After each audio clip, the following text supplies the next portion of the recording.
Selamat datang di segmen Ternyata Aku Tenryubito. Kali ini Dewan Dunia akan membahas poin atau pertanyaan ya yang kita dapatkan mengenai spoiler terbaru ya. Langsung saja kita bacakan poin-poin pertanyaannya. Yang pertama, Garp memukul semua generasi bajak laut. Nah, ini gimana, Zen? Jadi di spoiler udah bukan spoiler ya, karena memang sudah chapternya keluar full. Jadi ini kan chapter 1161 dan pertarungan God Valley itu baru dimulai. Jadi udah kumpul semua ya, Satria Suci ada, Angkatan Laut ada, Bajak Laut Roger, Bajak Laut Rox juga ada ya. Dan aslinya kan panelnya Garp muncul itu ada di tengah-tengah chapter, tapi panel itu adalah panel yang paling dominan atau paling viral ya untuk chapter ini ya. Jadi hebatnya itu ketika Garp datang, dia langsung menyerang orang-orang kuat ya. Dan yang pada saat itu juga yang diserang adalah 3 kru terkuatnya Sebek ya. Ada Shirohige, Lin dan juga Kaido ya. Dan hebatnya itu benar-benar kabur ya, mereka bertiga kabur ya, dipukul oleh Garp. Dan hebatnya itu memang mereka itu bukan kabur karena takut, karena memang waktunya. Jadi kan Shirohige ngomong percuma bertarung dengan Garp karena itu akan berlangsung sangat lama ya. Shirohige kan ngomong kayak gitu. Berarti kan pada saat itu Shirohige ngerti dong kalau misalkan harus melawan Garp, ya mereka bertiga ngeroyok Garp. Dan Shirohige mengatakan jika mereka ngeroyok Garp pun pertarungannya akan terjadi lama. 3 calon Kaisar Lautan bahkan tidak bisa langsung menumbangkan Garp gitu. Satu orang Garp ya? Mungkin mereka hanya bisa menahan mungkin ya. Menahan. Kalau untuk chance menang, kayak kalaupun harus menang kan dikeroyok nih 3 lawan 1. Shirohige ngomong kalaupun harus all in 3 orang royok 1 orang Garp, bertahan lama ya karena saking kuatnya Garp anjir. Itu juga Shirohige ngomongnya kan cuma akan berlangsung lama. Ibu tidak mengalahkan. Kalau misalkan Shirohige pede ya dengan Lin dan juga Kaido, kita bisa mengalahkannya tapi butuh waktu yang lama. Harusnya seperti itu.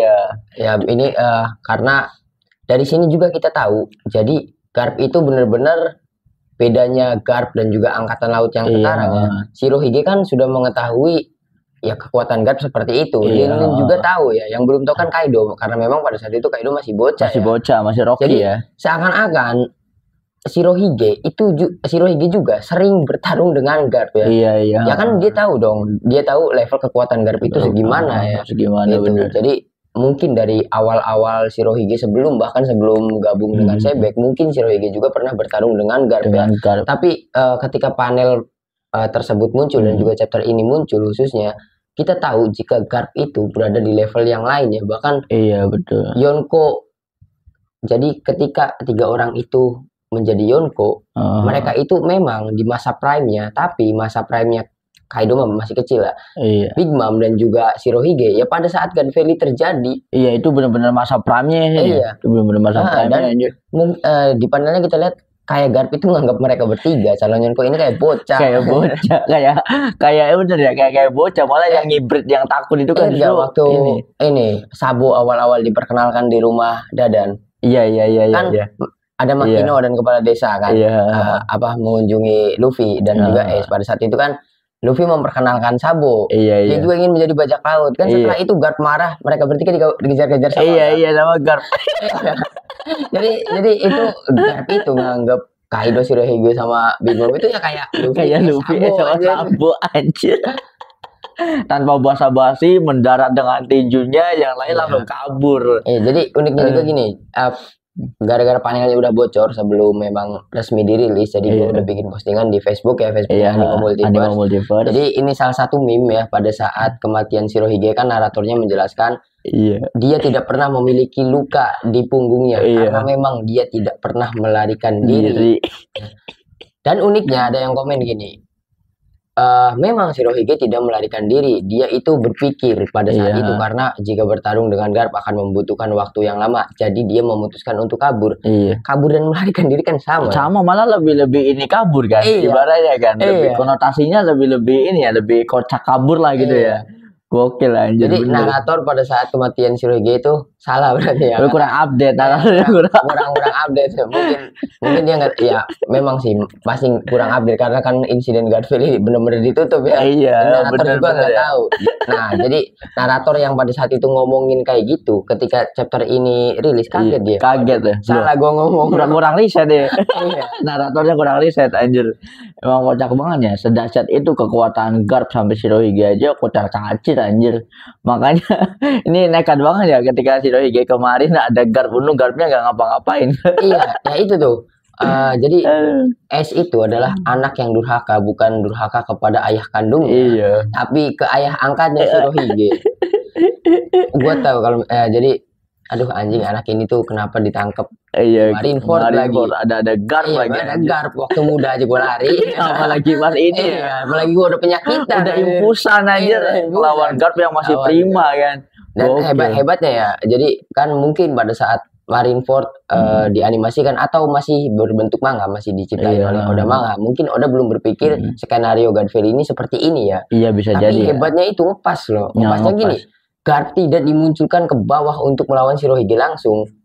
Satu-satunya aksinya Garp yang benar-benar melawan bajak laut Shirohige ya ketika memukul Marco. Satu-satunya kan itu ya. Kalau untuk menghalangi Luffy itu formalitas aja. Formalitas aja gitu. itu kan. Itu juga karena masih nginget moralnya sebagai seorang kakek ya kan. Iya kan pada saat itu setelah memukul Marco, Garp turun lagi, Shirohige bahkan tersenyum ya kepada Garp ya karena memang gaya-gayaan. Ya ibaratnya abang-abangan lah Garp aja. Enggak, Shirohige tuh ke Marco tuh, duh anak gua ini gua aja lari. Tahu, gue prime aja sama Kaido sama Big Mom lari apalagi lu anjir. Kocak banget. Makanya ini ya, ingat guys yang waktu Luffy di Onigashima terus mau ngelawan Kaido sama Big Mom. Terus kan diangkat lalu ada yang ngasih tahu Garp. Garp, ku dengar cucumu si Luffy itu mau ngelawan Big Mom sama Kaido. Reaksi Garp kan lagi minum tuh, langsung kesedak. Gue kira mah kaget cuma sama Luffy ya, dia ngakak. Hahaha lucu sekali kata Garp. Nah itu tuh ketika komunikasi Big Mom sama Kaido bahwa mereka berdua sepakat untuk memburu Luffy ya. Jadi pada saat itu Luffy baru kabur dari Whole Cake Island kan itu sebelum referee terjadi kan. Ya Garp wajar aja lucu sekali. Lucu sekali mungkin dia mengingat anjir dulu dikejar sama dia sekarang dikejar sama cucunya anjir. Jadi dulu waktu dulu dikejar-kejar sama Garp mereka kabur, sekarang dikejar sama cucu malah dikalahin sama cucunya. Aduh masa prime-nya udah habis ini. Dan ini waktu Lin tuh perasaan kalau nggak salah ya, dia itu sadar kalau misalkan Luffy itu cucunya Garp. Iya. Pada saat teleponan waktu di Pulau Manusia Ikan atau waktu udah di Whole Cake Island, Lin itu nambah kesel sama Luffy karena dia cucunya Garp ya. Sama-sama monkey lagi ya. Tapi kalau Kaido tahu nggak ya? Harusnya tahu dong ya. Kan poster bondingnya juga monkey ya kan? Iya, pastinya tahu dong. Pastinya tahu. Apalagi ya jelas tahu dong. Luffy adalah putra dari Dragon dan dia cucu dari sang pahlawan. Waktu itu disiarin Marineford. Waktu di Marine juga kan. Seluruh dunia itu tahu ya. Iya. Dan responnya Garp santai. Ya wajar aja ya Garp bangga sama cucunya sendiri. Bangga bener-bener. Karena cucunya bener ya, Monkey ini gokil. Tinggal Dragon aja nih yang nasibnya diselamatin anjir. Dan salah satu yang jadi spotlight di chapter ini adalah Garp Aura ya, ketika jadi Garp dimunculin setelah mukul siluetnya ya. Iya, siluetnya itu keren banget anjir. Seperti kalau kalian ingat waktu pertama kali Nika bangkit. Oh iya, pertama kali Nika banget ya. Siluetnya kan seperti itu, sama seperti Garp banget ya. Jadi kalau misalkan Nika dewa, Garp itu monster. Monster, the real monster, emang bener ya. Ya mungkin kalau kita pikir Big Mom, Shirohige, Kaido itu monster ya, apalagi Rocks juga kan monster ya. Tapi kan the real monsternya itu Garp anjir. Ibaratnya gokil loh. Ibaratnya hebatnya Garp ini kan banyak ya bajak laut atau karakter yang hakinya kuat, advance apa segala macam, tapi kan tetap butuh senjata ya. Kayak Gaban pakai kapak, Roger sama Rayleigh juga pakai pedang ya kan. Yang bener-bener tangan kosong cuman Garp anjir. Ya mungkin sama Luffy juga kan sama-sama tangan kosong. Sandal. Ya makanya sendalnya. Jadi hebatnya Garp. Jadi dulu gue juga setuju kalau Sanji itu salah satu petarung terkuat karena dia tidak menggunakan senjata ya. Tapi sekarang pas Sanji punya exoskeleton juga Red Suit, berarti ada senjata tambahan. Iya, nah, dari perkataan Shirohige yang tadi yang berkata kalau misalkan kita bertarung dengan Garp membutuhkan waktu yang lama, itu bukan kekuatan saja berarti.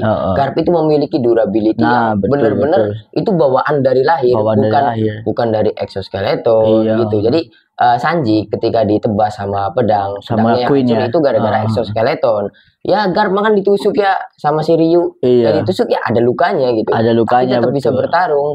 Jadi kita tahu kalau misalkan kematian Shirohige di Marineford itu dia terkena luka tusukan berapa, terus terkena luka tembakan berapa, ya memang jadi manusia terkuat di bumi ya. Terus juga Zoro ketika merasakan rasa sakit Luffy, durability-nya kan lumayan. Manusia biasa tanpa rekayasa genetik lainnya. Ini Garp ya. Garp tidak ada exoskeleton gitu ya. Dan dia bukan manusia terkuat di bumi. Jadi kalau misalkan dari omongan Shirohige saja, aslinya manusia terkuat di bumi itu Garp.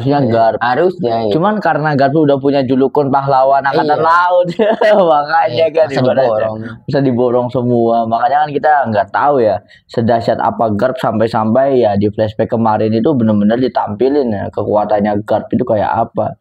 Gokil sih, ngeri banget ya keluarga Monkey ini ya.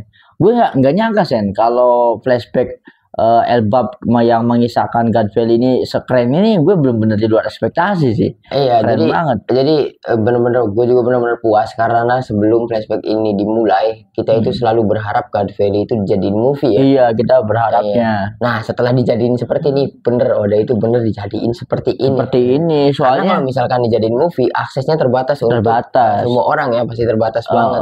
Pasti nggak dapat spotlight ya. Kalau di sini mah Kyo aja udah dapat spotlight. Jadi karakter-karakter yang nggak utama juga kan dapat spotlight ya, sorot gitu ya. Kalau di movie kan ya kita mikirnya gini ya, nggak mungkin ibaratnya hype God Valley ini menutupi alur cerita yang ongoing ya kan. Makanya kan kita berpikir mungkin paling masuk akal movie supaya keluar dari cerita utamanya ya kan. Nah ternyata di Ars Elbap diliatin bener-bener detail banget dari sosok Sebeknya, keluarga Sebeknya, sampai-sampai kan Harald aja gue baru denger ya di flashback ini kan. Bapaknya Loki apa segala macem. Loki juga yang kita tahu kayak badut ulang tahun waktu siluet dia ngelamar Lola kan. Dan ternyata Loki segahar itu anjir.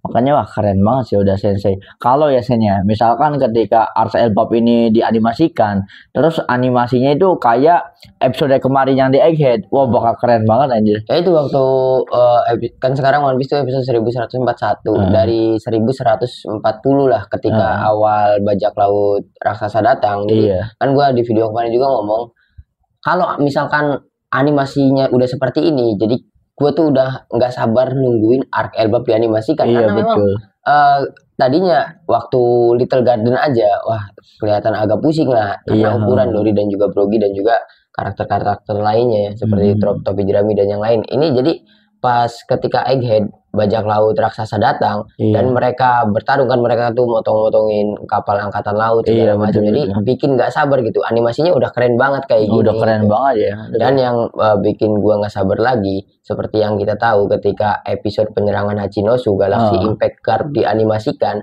kita akan nyaksiin episode lain di mana bener-bener satu episode pasti ya itu nge-highlight Garp.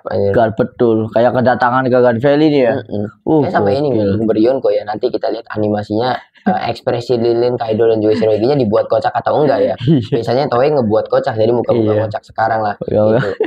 Ini lucu-lucu banget ya, pasti mungkin ya karena memang flashbacknya juga belum sampai selesai, kita belum tahu aksinya Roger dan juga Sebek, tapi sejauh ini dari satu orang Garp ya kita udah nggak sabar banget nungguin dianimasikannya. Dianimasikannya Garp betul. Iya dulu jujur waktu Zoro melawan King, Sanji melawan Queen, gue tuh gak terlalu berharap dianimasikan karena di manganya itu singkat banget, bahkan cuma 3 lembar atau 4 lembar karena gue tidak berpikir itu bakal dianimasiin sekeren itu gitu. Soalnya kan di manganya King dan juga Zoro berhadapan langsung ditebas udah kalah sama Zoro, Sanji dan juga Queen juga seperti itu. Tapi ketika dianimasikan jadiin satu episode spesial. Gitu. Spesial ya. Bener, dan pasti mungkin itu kan gaya Toei ya, gaya barunya ya. Barunya. Mereka ingin mengubah animasi One Piece mungkin seperti itu. Jadi menurut gua kedepannya nih arc Elbap tidak secepat arc sebelumnya. Jadi banyak scene-scene yang dijadiin episode spesial gitu. Iya betul. Menurut gua pastinya ya. Lebih ke temponya ya. Jadi temponya dilambatin tapi khusus scene-scene yang epic banget ya, scene-scene pertarungan gitu ya. Ya, untuk kalian ya kalau misalkan kalian coba hitung ya, kalau kalian ada waktu ya. Jadi ketika Galaxy Impact-nya Guard itu efeknya saja 2 menit 15 detik. Oh, yang waktu ini ya? Efek ledakannya bukan dari turun, bukan dari dia loncat, bukan. Itu setelah dia Galaxy Impact, efek ledakannya itu 2 menit 15 detik kan kalau nggak salah. Gua tahu kenapa, karena kalian tahu Anime Multiverse ngeditnya gimana ya. Gua apal, emang mungkin gayanya Toei sekarang seperti itu gitu. Dan itu benar-benar puas banget gitu. Puas banget sih, bener. Dan kita juga sedikit menitik para fans yang kemarin ya. Jadi kan beritanya fans itu keberatan One Piece selama 1 bulan ditayangin 3 episode. Diliburin 1 episode. Kan banyak yang ngomong, lu udah dikasih kualitas setara movie yang harusnya lu bisa nonton di bioskop, lu masih ngeluh gitu. Apalagi yang ngeluh itu nontonnya di website bajakan gitu. Apalagi nontonnya di Facebook. Bajakan, itu parah. Apalagi nontonnya pakai wifi tetangga. Tapi kok berisik kayaknya. Kocak banget nih, kalian harusnya tahu diri ya. Ini benar-benar epic banget ya. Dia tuh harusnya memberikan apresiasi setinggi mungkin ya untuk Toei ya, karena mereka bisa menjaga kualitas anime One Piece tuh per minggu gitu loh. Itu tidak bisa dilakukan oleh studio lain, sama seperti anime lain lah, ada Demon Slayer segala macam. Demon Slayer segitu bagusnya ya, mereka kuatnya cuma di season. Dan nggarap 12 episode yang Demon Slayer itu memerlukan waktu 3 tahun. 3 tahun bener kan, ibaratnya hiatus, season datang baru berapa 12 episode kan gitu kan. Gitu 3 tahun lagi nanti season 2 kan gitu. Dan sekarang Toei ngasih animasi kayak gitu tiap minggu, itu keren banget. Kalau misalkan kalian nuntut Toei itu tiap minggu harus gitu, enggak ada liburnya sama sekali, nanti hiatus 6 bulan kayak kemarin itu cepet sering terjadi. Mungkin tiap tahun One Piece cuma 6 bulan laginya istirahat dari Odanya karena memang manganya terkejar ya. Dan juga Toei-nya gitu. Bener, Toei-nya ya worth to watch ya. Apalagi kalau gue mah jujur ya, kalaupun 2 minggu sekali atau sebulan 2 kali juga, kalau animasinya kayak gitu ya worth it sih, worth to watch sih maksudnya. Oke aja ya, nggak ada masalah. Ini episode 1141 ketika yokainya Gorosei muncul semua. Nah kalau misalkan Toei bisa ngejaga animasinya seperti itu, jadi kan di video kemarin juga gue ngomong, bahkan gue tuh udah nggak nonton animenya. Animenya nggak gue tonton beberapa episode, dan setelah episode kemarin kemunculan Yokai Gorosei, gue tuh nunggu ya tiap minggunya. Nunggu banget. Pengen nonton gitu, karena baru kali ini gue nonton One Piece 1 episode nggak terasa, tahu-tahu udah beres aja. Gue malah suka ini visualnya si Zoro tuh nggak usah Lucy juga keren loh. Ibaratnya visualnya ketika fight Lucy sama Zoro meskipun singkat ya, tapi keren sih kalau menurut gue. Bener, Lucy yang Lucy-nya ya, yang kayak gradasi warna Lucy-nya tuh. Wah keren banget sih kalau menurut gue. Apalagi kan udah di spill Zoro itu ngeluarin kayak haki, kayak relik yang waktu datang ke Kurohige-nya sih. Yang ada merah-merah gitu tuh haki, bukan sih haki kan ya? Itu kan Hosoku ya. Anime Multiverse juga pernah buat postingan Sanji itu mengaktifkan Hosoku haki Zoro ketika dia. Jadi dari awal pertarungannya Zoro sama Lucy, Zoro itu belum menggunakan Hosoku haki ya, ketika diomongin dasar beban baru Hosoku hakinya keluar, dan jurusnya gue lupa namanya ya, jurus yang menebas Lucy terus Lucy langsung kalah. Itu kan jurus yang diaplikasikan sama Hosoku haki. Madara gitu aja. Lucy. Tapi Zoro juga ada Madara-madaranya Sen. Kalau nggak salah. Gue lupa itu kan teknik 3 pedang ya, dan sampai saat ini ya menurut gue pertarungan di Egghead itu belum ngecewain menurut gue. Bagus-bagus semua ya. Puas banget sih gue Zoro itu ya. Berarti ini ya, paspor hakinya Zoro itu belum beban. Jadi Sanji yang bisa ngaktifin. Kan Zoro kan ditanya sama Gaban aja dia nggak ngerti ya. Dia berarti kan dia belum tahu cara ngaktifin Hosoku haki itu gimana gitu. Sama kayak Luffy waktu di Marine ya. Masih belum tahu, masih belum sadar ya kan, ibaratnya kan. Tapi yang benar sih kayak, tapi menurut lu gimana tentang ini fenomena kemunculan 5 Gorosei? Gorosei siapa tuh yang kayak cacing misal Jupiter. Malah kayak Candler aja. Jupiter. Malah kayak sosis Candler anjir. Itu tuh apa ya? Ya digoreng-goreng pertama warnanya kayak malah merah kayak gitu, marun terus kan.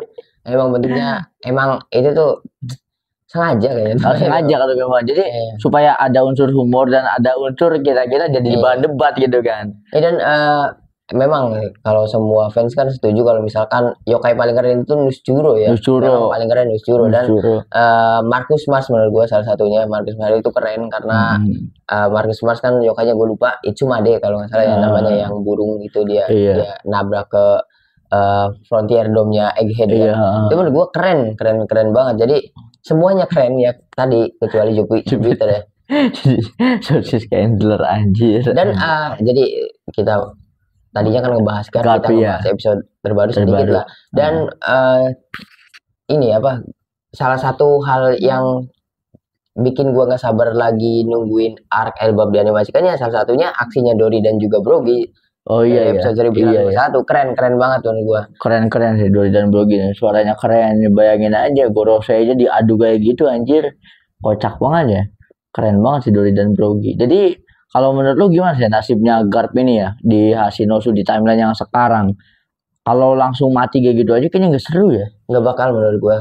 Sosok Garp tuh belum bakal dimatiin ya menurut gua, apalagi di manganya kita tahu sekarang hype-nya lagi Garp minggu ini ya. Padahal kan God Valley fokusnya terus-terusan ke Sebek. Dan sekarang ke Garp gitu. Menurut gua udah nggak bakal ngebunuh Garp secepat ini. Iya sih, nggak bakal ya. Dan kan banyak spekulasi juga kalau misalkan Kuzan nanti yang akan nolongin Garp.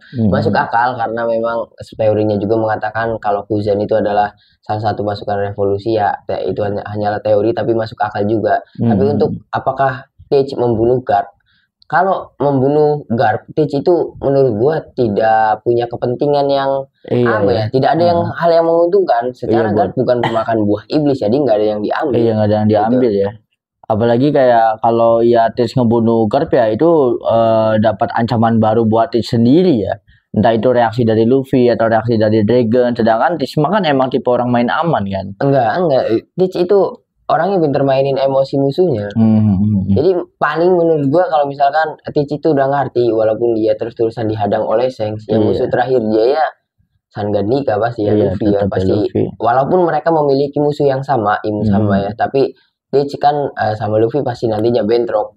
Dan mungkin salah satu permainan emosinya itu ya Garp karena dia menyandang Garp.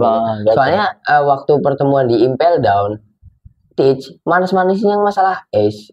Makanya Luffy emosi langsung mukul dia kan. Itu orang yang pintar-pintar mainin emosi musuh. Bener. Ya kayak kalau terlihat lebih tampan. Sayang dia luka itu. Emosi itu orang-orang kayak gitu tuh orang-orang kuat dan pintar banget. Bener banget ya.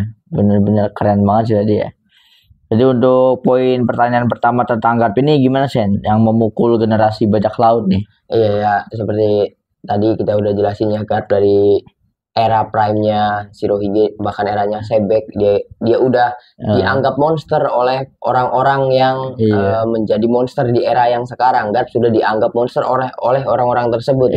Dan ketika Marineford sekelas Marco itu hanya cemilan ya bagi Garp. Betul. Dan di generasi yang sekarang, generasi baru Kaisar Lautan baru 1/2 dari Titanic Captain itu bahkan nggak ada apa-apanya, sepele ya. Sepele itu kalau nggak ada Kobe hancur aja Shinosu. Bener kalau nggak ada Kobe terus kayak kalau nggak ada Kobe ya itu kan karena ngelindungin Kobe ya. Ya bahkan karena habis ngelindungin Kobe aja ditusuk nggak apa-apa kan. Ya masih oke aja, masih nancep juga oke aja. Kan yang kita tahu setelah Honesty Impact-nya Kobe kan Garp tahu udah kegeletak, udah dibekuin. Iya udah dibekuin. Kita nggak tahu Garp jatuhnya gimana. Iya benar ya.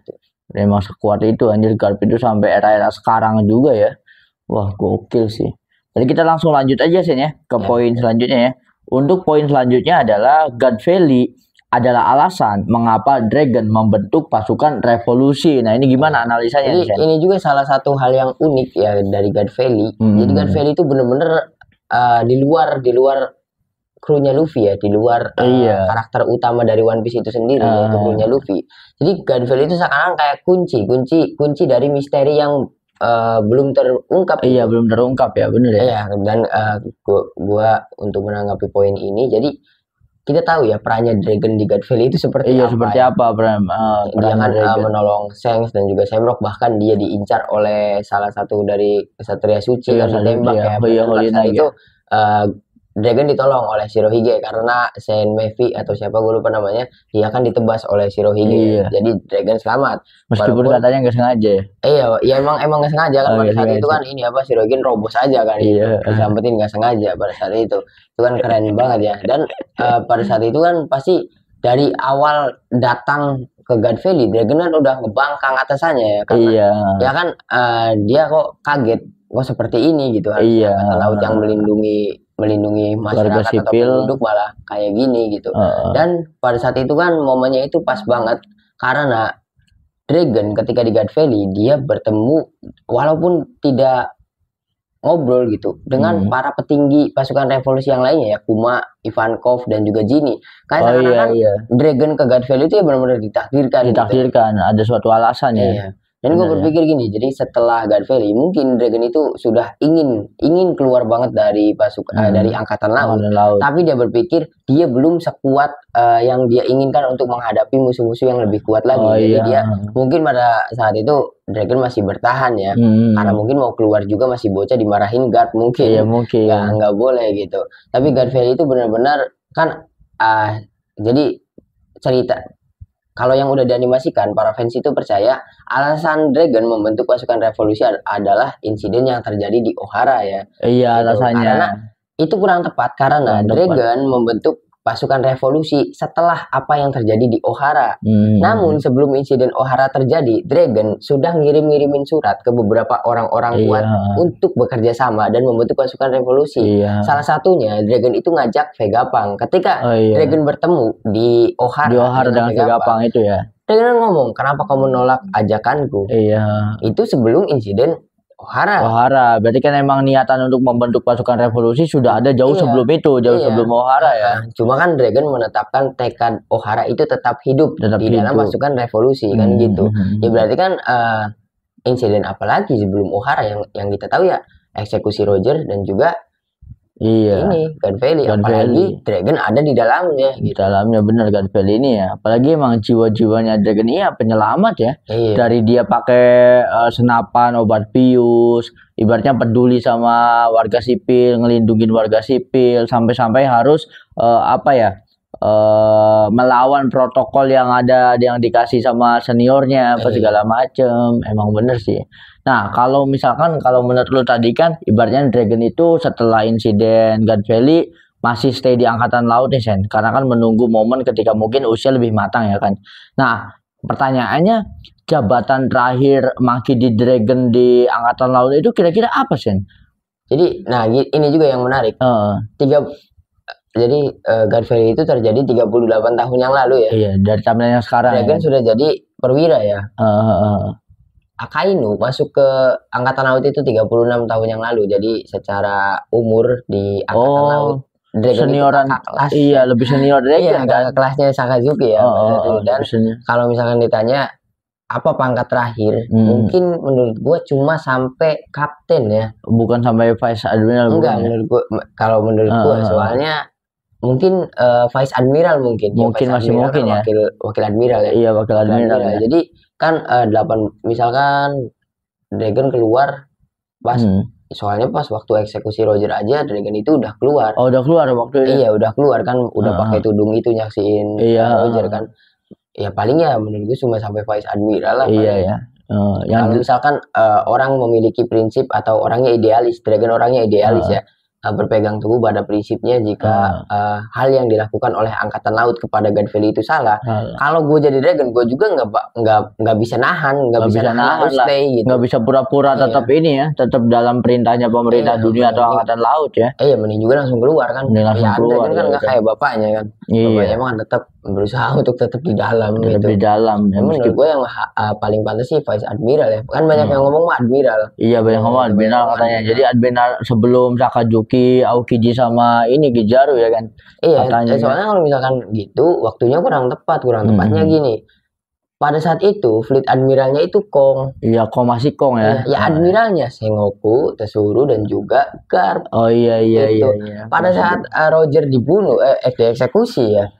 Ya kan pada saat itu Fleet Admiralnya masih Kong. Iya, Kong kan mundur gara-gara dia kecolongan sama strateginya Roger untuk membuka era besar bajak laut. Makanya Kong turun ya. Nah, diganti kan Fleet Admiralnya kan rekomendasi dari Admiral. Ya pada saat itu Admiralnya kan Sengoku.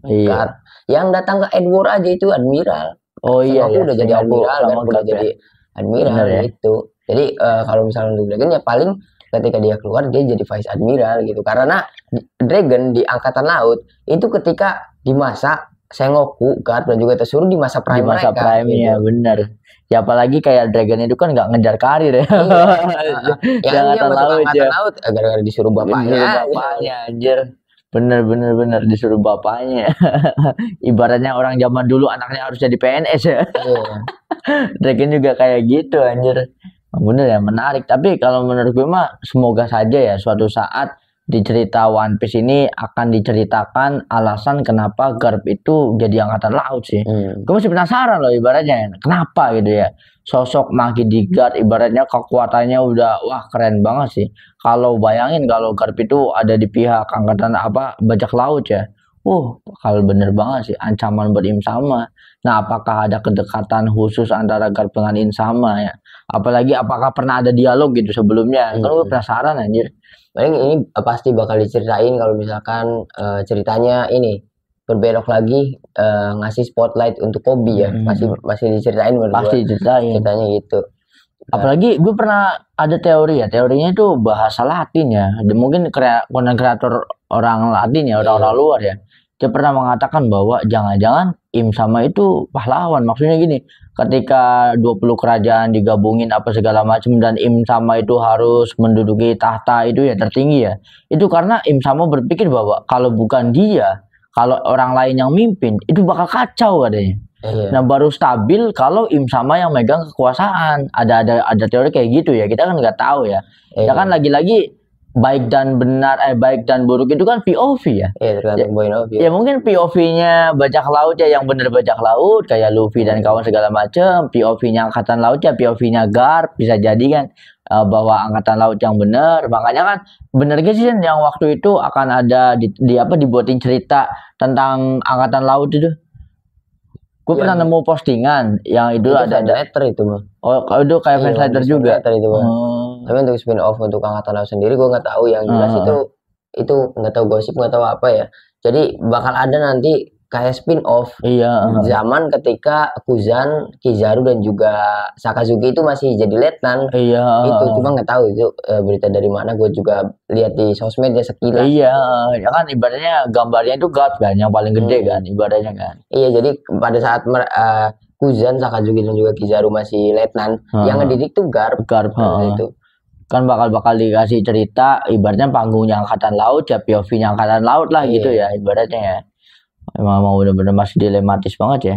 Berarti untuk God Valley merupakan alasan Dragon membentuk pasukan revolusi sejauh ini sudah cukup ya sebenarnya. Tapi dari berhubung kita bahas Dragon jadi gua itu sedikit kaget dengan salah satu satria suci yang nyerang Dragon ya, Mevi. Jadi dia kan bisa ngeluarin beam dari mulutnya itu sama seperti pasifista. Tapi yang lebih pas itu sama seperti walaupun Oda sendiri ngomong jika kekuatannya bajak laut Akagami yang ada di film Red itu tidak seperti itu, tapi kan kalau kalian nonton One Piece film Red, Howling Gap itu ketika Uta memerintahkan masyarakat untuk menyerang bajak laut Akagami kan Howling Gap ingin menyerang dengan mengeluarkan laser beam sama dari mulut gitu. Gue herannya apakah itu hanya kebetulan atau memang krunya Shanks itu sama seperti Shanks memiliki. Apakah mereka itu anak-anak haramnya para kesatria suci? Bisa jadi. Yang gue heran tuh anjir. Apakah band juga sama gitu? Ya ceritanya sama seperti Shanks saja. Gitu. Apalagi kan gue pernah dapetin ya lagi-lagi kreator luar negeri ya bahwa band itu kan mantan Holy Knight juga katanya. Kalau itu mah teori dari awal. Ada juga ya. Dari awal siluet Holy Knight masih di manga terus sama jubahnya Ben Beckman itu ada itu tuh gara-gara di tengahnya kayak Shanks, orangnya kayak Shanks, pedangnya kayak itu kan Samrock. Samrock. Jangan-jangan Beckman juga mungkin sama. Mungkin bisa bukan Beckman-nya tapi Beckman juga punya sound. Karena Oda sering cocok lagi kayak gitu. Ya. Cuma yang herannya tuh dari segi kemampuannya sama gitu. Padahal mereka kan ya mungkin sama seperti Franky ya. Nah, hebatnya kan kalau misalkan Saint Mavie dan juga Holding Gap kan dari mulut ngeluarin laser beam. Kalau Franky kan dari tangan, dari tete ya. Kalau itu mah kan emang modifikasi ya. Iya, kan? Dari tete modifikasinya Franky kan keren ya gitu. Tapi kan apa ya? Orang-orang yang bisa nemuin itu sejauh ini ya cuma Vegapunk kan. Vegapunk yang bisa mengaplikasikan sinar beam menjadi cahaya kan baru itu ya. Iya di teknologinya Pacifista gitu. Tapi dari 38 tahun yang lalu udah ada gitu. Apakah itu memang kekuatan dari salah satu ras spesial? Karena kan penggambaran Saint Mavie itu kan gede. Iya, badannya gede. Kan gede. Sama seperti Holding Gap. Holding Gap juga gede. Ada hubungannya gitu. Bisa jadi sih. Ya apalagi sekarang banyak saya udah mulai garis keturunan tuh udah mulai ditampilin gitu. Sama kayak gimana menurut tentang Kapten John sama Kid. Ya kan? Sama-sama ada nama kaptennya, sama-sama ada kemungkinan atau spekulasi bahwa pengguna Jiki-Jiki no Mi sebelumnya itu kan ternyata Kapten John ya. Iya, itu bukan spekulasi pasti. Emang udah di ini kan. Kekuatannya kan Jiki-Jiki. Ya mungkin ya apa ya? Kalau misalkan memang seperti itu, jadi kru terkuat, kru intinya Senshi itu memiliki hubungan dengan Satria Suci ya. Bajak laut Akagami itu tidak jauh apa ya, bisa disebutkan sebagai kumpulan anak-anak haram ya, bisa jadi ya bastard ya. Iya. The bastard anjir masuknya, gokil sih bener. Makanya keren banget ya kayak Kapten John sama Kid sudah mulai dimirip-miripin apa segala macem. Iya, sebelumnya juga kan ada ini Wangzi sama Karibo. Ini memang sama persis, itu kan kayak ayah dan anak ya. Iya, kayak ayah dan anak. Secara visual mirip ya. Keren, tinggal Lord Buggy aja nih. Kalau iya ibaratnya pengguna buah iblis itu memiliki takdir yang sama ya. Misalkan pengguna buah iblis yang sekarang itu ada kaitannya sama pengguna iblis dulunya gitu ya. Ya mungkin semakin kuat nih teori kalau Bara no Mi itu dimakan sama Sebek kan, masih ada kemungkinan jadinya kan. Kalau ya memang seperti itu. Berarti kita langsung lanjut ke poin ketiga ya.